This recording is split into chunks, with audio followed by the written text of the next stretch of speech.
हमारे खुदावन यीशु की अंजील मुकद्दस यूहन्ना के मुताबिक उसका पहला बाब 45 से 51 आयत तक। फिलिप्पुस को नतनेल मिला और उसने उससे कहा कि जिसका जिक्र मूसा ने तौरात में और अंबिया ने भी किया है, हमने उसे पा लिया।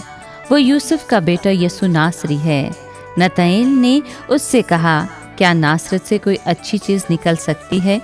फिलिप्पुस ने उससे कहा, आ देख ले। यीशु ने नतनेल को अपनी तरफ आते देखकर उसके हक में कहा, देखो एक हकीकी इस्राएल, इसमें मकर नहीं। नतनेल ने उससे कहा, तू मुझे कहाँ से जानता है? यीशु ने जवाब दिया और उससे कहा, इससे पहले कि फिलिप्पुस ने तुझे बुलाया, जब तू अंजीर के दरख्त के नीचे था, मैंने तुझे देखा।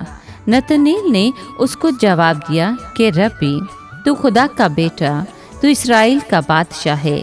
यीशु ने जवाब में उससे कहा, क्या तू इसलिए ईमान लाता है कि मैंने तुझसे कहा कि मैंने तुझको अंजीर के दरख्त के नीचे देखा? तू इससे भी बड़े बड़े माचरे देखेगा।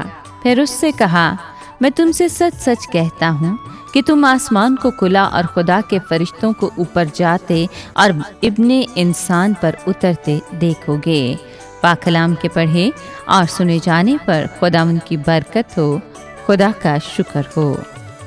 अजीज दोस्तों, पाक माँ कैथोलिक कलीसिया आज मुकद्दस बरतलमाई का यौम यादगार मनाती है। मुकद्दस बरतलमाई यहूदी शरीयत का आलम था। मुकद्दस बरतलमाई यीशु मसीह पर ईमान लाए और फिर आलमगीरियत की मोहर पाकर पूरी दुनिया में यीशु बादशाह के नाम की गवाही देने लगे। मुकद्दस फिलिप्पुस जो पहले बुलाया गया था, मुकद्दस बरतलमाई को यीशु से मिलवाता है। मुकद्दस बरतलमाई ऐसा इंसान था जिसके मन, धन और तन में कोई फरेब न था। यीशु ने उससे कहा, देखो हकीकी इस्राएली जिसमें कोई मकर नहीं। मुकद्दस बरतलमाई मुकम्मल तौर पर सच्चा और हकीकी इंसान था। इस मुकद्दस ने ईद पेंटिकोस्ट पर रूहुल कुद्दुस मिलने के बाद एशिया, जनूबी पाक भारत और अर्मीनिया में यीशु की गवाही के झंडे गाड़े। आखिरकार बुत परस्तों को दावत कलाम देते हुए जाम शहादत नोश किया।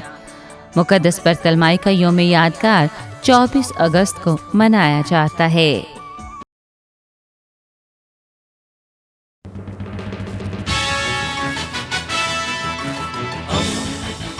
दोस्ती का पैगंबर, रेडियो वेरितास एशिया।